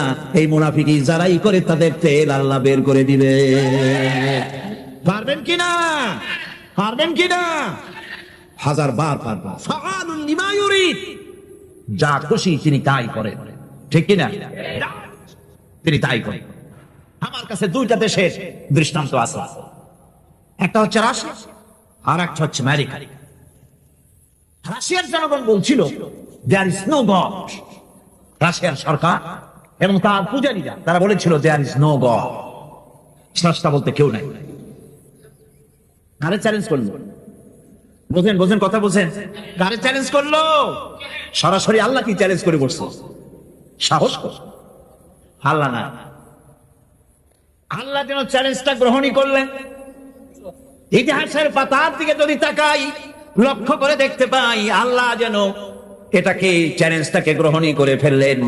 সেখানে দেখা গেল যে লোকটা বলল দেয়ার ইজ নো গড, স্রষ্টা বলতে কেউ নাই, ধর্মের তাফিব, এই জাতীয় বক্তব্য যে লোক রাখলো, সেই লোকটার বিরাট 20 ফিট উঁচা আর 50 টন ওজনের মূর্তি, ব্রোঞ্জ দিয়ে বানানো মূর্তি, লেনিনের এই মূর্তিটা যখন কোন যুদ্ধ হলো না, কোন মারামারি নাই, কোন যুদ্ধ নাই, মারামারি ছাড়া, যুদ্ধ ছাড়া, সংঘর্ষ ছাড়া, যারা বললো দেয়ার ইজ নো গড, স্রষ্টা বলতে কেউ নাই, আল্লাহ বলতে কেউ নাই, এই দেশটাকে, সোভিয়েত ইউনিয়নকে আল্লাহ রাব্বুল আলামিন গজব দিয়া টুকরা টুকরা করে দিলেন। এটা ইতিহাস না মিথ্যা? এটা গল্প না বাস্তব? সোভিয়েত ইউনিয়ন টুকরা টুকরা হয়ে গেল। এখন মূর্তিটার দশা হবে কি? ইতিহাস বলছে এই মূর্তি আল্লাহরে চ্যালেঞ্জ করলো, যে বললো ধর্ম আফিফ, আর আল্লাহ বলতে কেউ নাই। সেই মূর্তিটারে ক্রেন দিয়ে নামানো হলো, গোটা জাতি জুতা দিয়ে ওটারে পাড়াইলো। এই জন্য মূর্তি পূজা যারা করে, মানুষকে উঁচা বানাবার জন্য, শ্রেষ্ঠ বানাবার জন্য প্রাণান্ত যারা করে, ইতিহাস সাক্ষী দেয় এগুলি রব্বুল আলামিন ডাস্টবিনে নিক্ষেপ করে দেন। ধ্বংসের জন্য নয়, প্রশংসা করো আল্লাহ। মূর্তিটারে পাড়াইলো গোটা জাতি। সরকার এই মূর্তি বিক্রি করার জন্য টেন্ডার কল করলো, বললো দুনিয়াকে জানালো বেশি টাকা যে দিবে এতগুলি ব্রোঞ্জ আমরা করবোটা কি, আমাদের গরিব দেশ, একটু পয়সা করি হোক, কেউ দয়া করে এটারে কিনে নিয়ে যাও। লেনিনের মূর্তি যেদিন ফালায় দেওয়া হলো সেদিন থেকে নিয়ে পর্যন্ত কতগুলি বছর চলে গেল, আজ পর্যন্ত পৃথিবীতে একটা মানুষ পাওয়া গেল না যে একটা টাকা দিয়ে এই শয়তানদারে কেউ কেনে। একটা টাকার একজন খরিদ্দার মেলে নাই। গত 3 দিন আগে পত্রিকা এসেছে, এখন সরকার সিদ্ধান্ত নিয়েছে আজ তো কেউ কিনলো না, এটা ভাঙবো, টুকরা টুকরা করিয়ে তারপরে দেখো কেউ কিনে নেয়, তাও খরিদ্দার। দেশ টুকরা টুকরা হয়ে গেল। আল্লাহরে মানি না, আল্লাহ বলতে কেউ নাই, নাউজুবিল্লাহ। এই কথা যারা বললো গোটা দেশটাকে টুকরা টুকরা করে, আজ সেই দেশের মধ্যে চেচনিয়া, বজনিয়া, তাসখান, বোখারা, ওই দেশের মধ্যে দেশগুলি টুকরা করে আলাদা আলাদা দেশের অস্তিত্ব বানাইয়া তার উপরে কালেমার পতাকা আল্লাহ উড়াইয়া দিলে। চেচনিয়া বুকে উঠতেছে লা ইলাহা ইল্লাল্লাহু মুহাম্মাদুর রাসূলুল্লাহ পতাকা। সুবহানাল্লাহ। আল্লাহ পাক বলেছেন আমার শুকরিয়া যদি আদায় করো নিয়ামতের, শুকর আমি নিয়ামত বাড়ায় দেব, আর যদি শুকর আদায় না করো মস্ত বড় শাস্তি দেব। ওরা নিয়ামতের শুকর আদায় করে না, আল্লাহ শাস্তি দিয়ে দিছে। আমেরিকা শুকর আদায় করছে কিভাবে? প্রত্যেক বছর নভেম্বর মাসের শেষ বৃহস্পতিবার 29শে নভেম্বর তারা একটা ডে অবজার্ভ করে, থ্যাঙ্কস গিভিং ডে। ওরকম একটা দিনে আমি ওখানে ছিলাম। আমি জিজ্ঞেস করলাম কি থ্যাঙ্কস, কারে থ্যাঙ্কস দাও? ওরা বলে যে গড আমাদের সারা বছর খাওয়ায় পড়ায় আরামে রাখে, এত বড় একটা দেশ গড আমাদের দিছে, এই জন্য গডের অন্তত একটা দিন হলেও একটু থ্যাঙ্কস দেওয়া দরকার। সেজন্য তারা ওই দিনটাকে থ্যাঙ্কস গিভিং ডে অবজার্ভ। কিভাবে করে আমার কৌতূহল জাগলো যে শুকরিয়া আদায় করে কেমনি দেখি। সারা রাত রাস্তায় নামিয়া জনমের মতো মদ খায় আর নাচে, শুকরিয়া আদায়ের পদ্ধতি। যাই হোক, একদিন হলো শুকরিয়া আদায় করছে যেমনে হোক। তাদের ডলার পুরিতে তারা লিখেছে, আপনি দেখবেন ডলারের উল্টা পৃষ্ঠে লেখা আছে ইন গড উই ট্রাস্ট, আমরা গডে বিশ্বাস করি। প্রত্যেকটা ডলারের উপরে লেখা।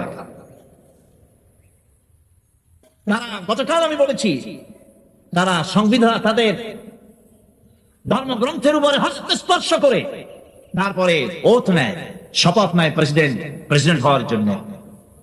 আল্লাহর মেহেরবানি, সেই দেশে এখন মুসলমানদের সংখ্যা দিন দিন বাড়তেছে। আমি যখন 1982 সনে সর্বপ্রথম আমেরিকা সফর করি, তখন আমি সেখানে দেখেছি মসজিদ ছিল গোটা 3 নিউ ইয়র্ক সিটিতে, গোটা 3 মসজিদ। আর এই বছর সফর করে এলাম আমেরিকায়, এখন জেনে আসলাম শুধু নিউ ইয়র্ক সিটিতে মসজিদের সংখ্যা 700 ছাড়াই গেছে। মাদ্রাসা হচ্ছে, মসজিদ হচ্ছে, ইসলামের বুলবালা হচ্ছে। ইসলামকে যারা মহব্বত করে ভালোবাসে, আল্লাহ তাদের ভালোবাসে। তার অর্থ এই না যে আমেরিকা ইসলামকে ভালোবাসে, সেটা আমি বলতে চাই না। ইসলামের চরম দুশমন তারা। আমি বলতে চাচ্ছি এই কথা যে আল্লাহ পাক নিয়ামত দেওয়ার মালিক হচ্ছে তিনি, সম্পদ দেওয়ার মালিক তিনি। তার কাছে যারা মাথা নত করে, তাকে আল্লাহ বলে স্বীকার করে, তার আইন কানুন যারা মানে, তাদেরকে আল্লাহ বেশি দেন। আল্লাহ ওয়াদা করেছেন শুকরিয়া আদায় করো, বেশি করে দেবেন। শুকরিয়া আদায় করবে না, কিছুই দেবে, বরং আযাব প্রাপ্ত হবে, ধ্বংস প্রাপ্ত হবে।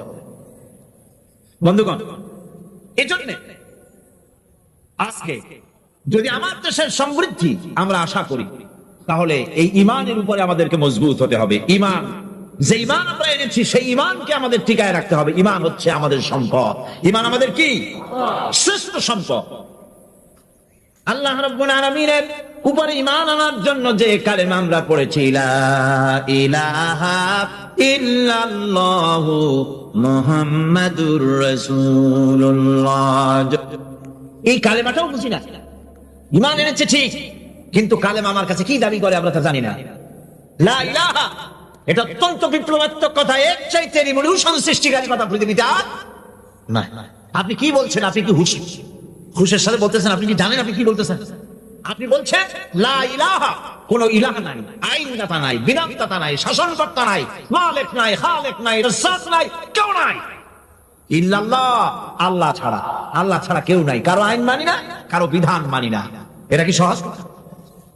এই কথাটা যদি আপনি প্রধানমন্ত্রীর বাড়ির সামনে, প্রেসিডেন্টের বাড়ির সামনে গিয়া, দুনিয়ায় কোথাও যদি কোনো প্রধানমন্ত্রী কোন প্রেসিডেন্টের বাড়ির সামনে গিয়া যদি কেউ এভাবে জিকির করে লা ইলাহা ইল্লাল্লাহ, লা জিকির যদি করতে থাকে, দুনিয়ার সেই প্রধানমন্ত্রী প্রেসিডেন্ট মুসলমান হলে সঙ্গে সঙ্গে বলবে দারোয়ানকে, লোকদের বলবে ওরে নিয়ে আসো, হুজুরে নিয়ে আসো, ভিতরে ভিতরে আনে বসতে দাও, খাইতে দাও।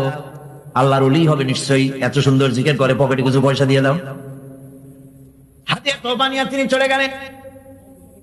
চিত্রের অপর পৃষ্ঠা দেখুন, এরপরে আরেকজন এসে তিনি প্রেসিডেন্ট প্রধানমন্ত্রীর বাড়ির সামনে দাঁড়ায় বলতেছেন, কারো আইন মানি না, কারো বিধান মানি না, কারো আইন মানি না, কারো বিধান মানি না, কারো শাসন মানি না, কারো ঠ্যাঙের তলে মাথা দেই না, কারো হুকুম মানি না, কারো শৃঙ্খলা মানি না, কাউকে স্বীকার করি না আল্লাহ ছাড়া। এই জিকির যদি করতে থাকে তাহলে কি ঘরের মধ্যে ঢুকে খাইতে দেবে? দেবে? জন্মের মতো খাওয়াই দেবে পিঠের উপরে। তাহলে প্রথমে দিল না কেন? প্রথম ব্যক্তিকে জন্মের মতো খাওয়াইল না কেন? ওইটা বোঝে নাই, ওইটা বোঝে নাই, আর এটা বুঝছে, বোঝাবুঝি ব্যাপার। নমরুদ খুব ভালো করে বুঝেছিল। ইব্রাহিম আলাইহিস সালাম যখন বলেছিলেন লা ইলাহা ইল্লাল্লাহ, নমরুদ খুব ভালো করে বুঝেছিল এর অর্থটা কি। সেই জন্য হযরত ইব্রাহিমকে আগুনের মধ্যে ফেলাই দিয়েছিল। ফিরআউন খুব ভালো করে বুঝেছিল। মুসা আলাইহিস সালাম যখন বলেছিলেন লা ইলাহা ইল্লাল্লাহ, ফিরআউন খুব ভালো করে বুঝেছিল বলে হযরত মুসা আলাইহিস সালামকে জেলের মধ্যে ঢুকাবার জন্য হুমকি দিয়েছিল, তাকে মারার জন্য প্রচেষ্টা করেছিল। আবু জাহেলরা খুব ভালো করে বুঝেছিল। রাসূলুল্লাহ যখন বলেছেন লা ইলাহা ইল্লাল্লাহ, আবু জাহেলের গোষ্ঠীরা ভালো করে বুঝেছিল বলেই আবু তালেবের কাছে এসে বলেছে, তোমার ভাইয়ের ছেলেকে বলো এই কথাটা যেন আর না কয়। ইব্রাহিম আলাইহিস সালাম যখন বলেছিলেন লা ইলাহা ইল্লাল্লাহ, নমরুদ খুব ভালো করে বুঝেছিল এর অর্থটা কি। সেই জন্য হযরত ইব্রাহিমকে আগুনের মধ্যে ফেলাই দিয়েছিল। ফিরআউন খুব ভালো করে বুঝেছিল। মুসা আলাইহিস সালাম যখন বলেছিলেন লা ইলাহা ইল্লাল্লাহ, ফিরআউন খুব ভালো করে বুঝেছিল বলে হযরত মুসা আলাইহিস সালামকে জেলের মধ্যে ঢুকাবার জন্য হুমকি দিয়েছিল, তাকে মারার জন্য প্রচেষ্টা করেছিল। আবু জাহেলরা খুব ভালো করে বুঝেছিল। রাসূলুল্লাহ যখন বলেছেন লা ইলাহা ইল্লাল্লাহ, আবু জাহেলের গোষ্ঠীরা ভালো করে বুঝেছিল বলেই আবু তালেবের কাছে এসে বলেছে, তোমার ভাইয়ের ছেলেকে বলো এই কথাটা যেন আর না কয়। বুঝে বলছে না বুঝে বলছে? বুঝেই বলেছে এই কথাটা যেন না বলে। এর বিনিময় তোমার ভাইয়ের ছেলে মুহাম্মদ বলেন সাল্লাল্লাহু আলাইহি ওয়াসাল্লাম, তিনি যদি এই আরব দেশের যত বড় সুন্দরী মেয়ে বিয়ে করতে চায় আমরা জোগাড় করে দেব, যত সোনা চাই দেব, যত টাকা চাই দেব। এ কথা হাদিসে আছে কিনা? যত টাকা চাই দেব, নেতৃত্ব চাইলে তাও দিয়ে দেব। তবুও যেন লা ইলাহা ইল্লাল্লাহ দাওয়াতটা যেন না দেয়। এ কথা বলতেছে কারা? নেতারা ভালো করে বুঝেছে এই কলেমা যদি চালু হয় আমাদের মতো শয়তানদের নেতৃত্ব চলবে না। সেজন্যই বাধা দিয়েছে। আবু তালেবকে যখন প্রস্তাব করলো, তিনি যখন প্রস্তাব করলেন রাসূলের কাছে, আল্লাহর নবী তখন সঙ্গে সঙ্গে বললেন, চাচাজি ওরা যা দিতে পারে সেটা তো দূরের কথা, যেটা দিতে পারে না তাও যদি ওরা আমাকে দিয়ে দেয়, আকাশের ওই চন্দ্রটা ধরে এনে যদি ওরা আমার বাম হাতে তুলে দেয়, আর আকাশের ওই সূর্যটা এনে যদি ওরা আমার ডান হাতে উঠায় দেয়, এর বিনিময় আমি মুহাম্মদ সাল্লাল্লাহু আলাইহি ওয়াসাল্লাম এক মুহূর্তের জন্য তাওহীদের দাওয়াত বন্ধ করে দেব না।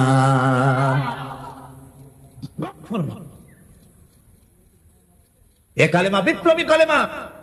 এই কালেমা যারা উচ্চারণ করে, এই কালেমা যারা বিশ্বাস করে, তার সমাজে চুরি, ডাকাতি, জেনা, ব্যভিচার, অন্যায়, অত্যাচার, মানবরচিত মতবাদ চলতে পারে না।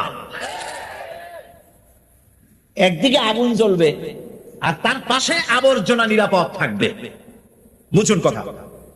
এখানে আগুন, এই গ্লাসটা কি ধরুন আগুন জ্বলতেছে, চতুর্পাশে এই ধরনের কিছু আবর্জনা আছে, নিরাপদ, জ্বলে না।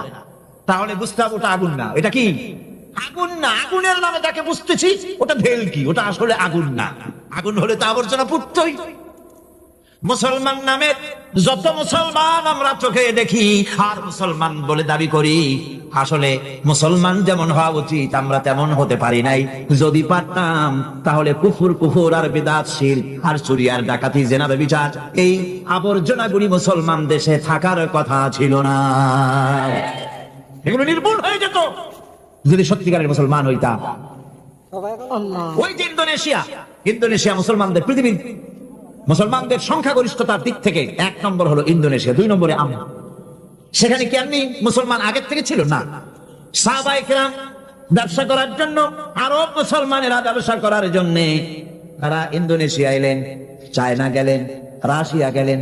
এইসব মুসলমানদের ওঠা বসা, চলাফেরা, ব্যবহার, লেনদেন দেখে দেখে এই মানুষগুলি তাদের শুধু চেহারা দেখে, তাদের আলাপ দেখে, তাদের ওঠা বসা দেখে, তাদের লেনদেন দেখে, তাদের ব্যবহার দেখে, তাদের আমানতদারি দিয়ানাতদারি দেখে আর কোরআন পড়া লাগে নাই, শুধুমাত্র মুসলমান দেখে তারা বলেছে লা ইলাহা ইল্লাল্লাহু মুহাম্মাদুর রাসূলুল্লাহ।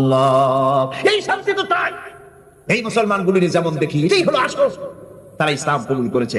আজ আমাদের দেখে তো কেউ মুসলমান হইতে চায় না।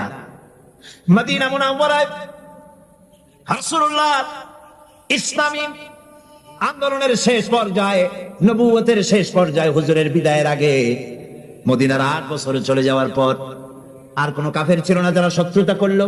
তারা দেখলো খামোখাই শত্রুতা করেছে এই লোকটির সাথে, ধর্মের শত্রু মনে করেছিলাম, আসলে তো ভালো মানুষ, আমাদের কারো কোনো ক্ষতি করে নাই, বরং আমরা এখন দরজা খুলে ঘুমাতে পারি, নারীরা একাকিনী যাতায়াত করতে পারে, কারো সাহস নাই চোখ তুলে তাকায়, কেউ মানুষকে হত্যা করে না, চুরি করে না, ডাকাতি করে না, বৃদ্ধদেরকে সম্মান দেওয়া হয়, যুবকদেরকে বেকার ভাতা দেওয়া হয়, শিশুদেরকে খাবার দেওয়া হয়। এমন সুন্দর সমাজ তো পৃথিবীতে আর দেখি নাই। সঙ্গে সঙ্গে লোকগুলি ইসলাম কবুল করতে লাগলো।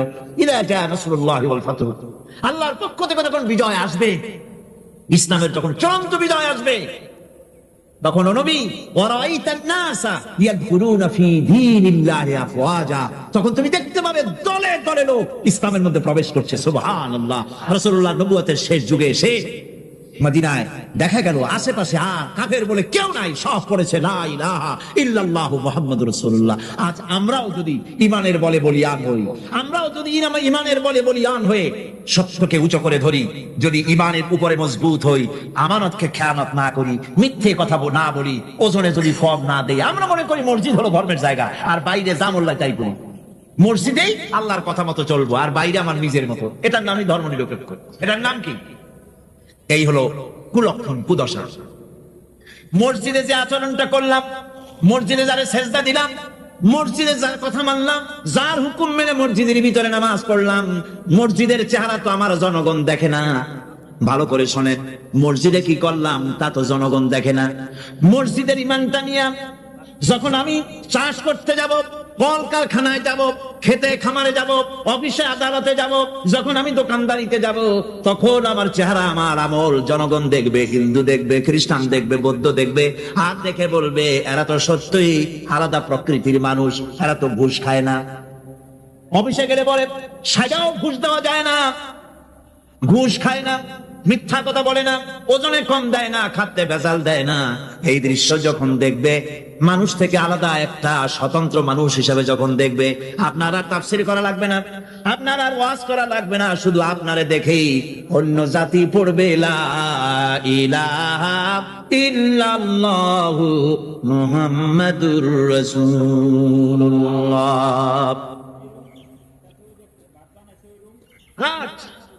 আমাকে দেখে মুসলমান হওয়া তো দূরের কথা, আমাদেরকে দেখে মানুষ ইসলামের প্রতি খারাপ ধারণা পোষণ করতেছে, ঠিক কিনা?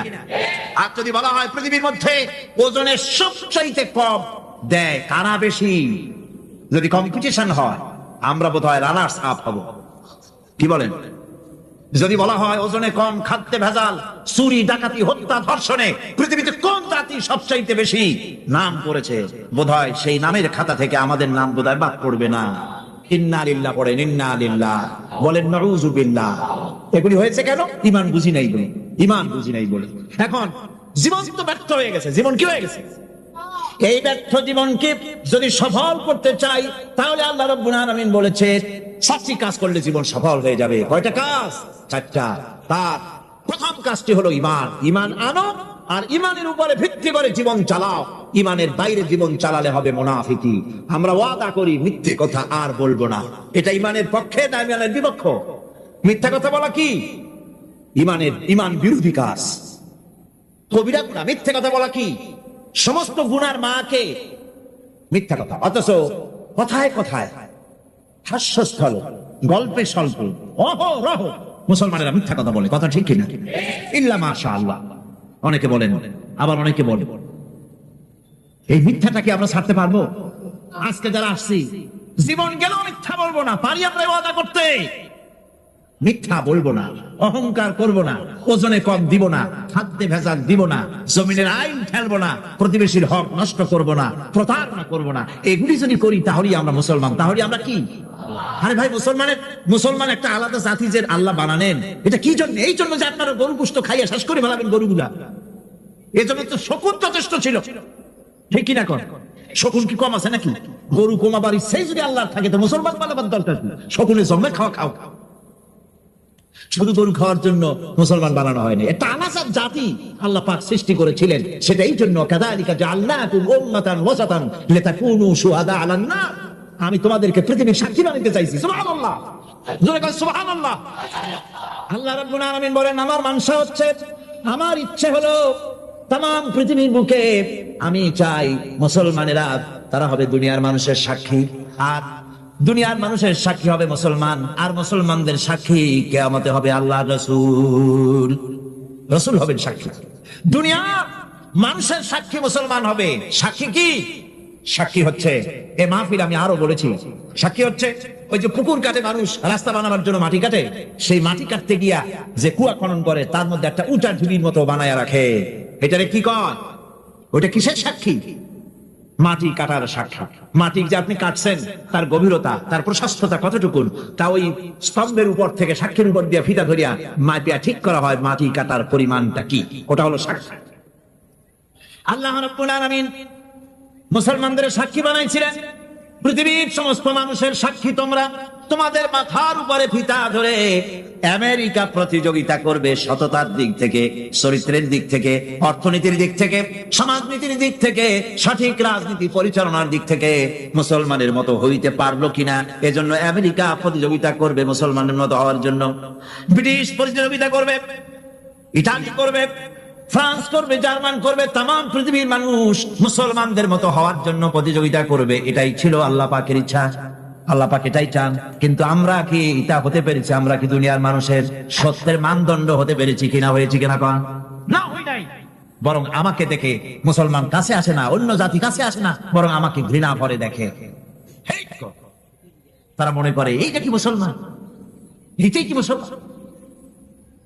দুনিয়ার যে কোনো জাতির থেকে আপনার আলাদা স্বকীয়তা, স্বাতন্ত্র থাকতে হবে, এটাই ইমানের দাবি। এটা কিসের দাবি? ধরে কর, এটাই ইমানের দাবি। যারা মাহফিলে এসেছে না, নারী, পুরুষ, যুবক, কিশোর, তরুণ, ছাত্র, শিক্ষক, সাংবাদিক, সাহিত্যিক, পেশাজীবী, ডাক্তার, বুদ্ধিজীবী, আইনজীবী, প্রশাসনিক ব্যক্তিবর্গ, সকল মানুষের কাছে আমার দাবি, আসুন আমরা চরিত্রকে পরিবর্তন করি, আমাদের ইমানের দাবি পূরণ করি।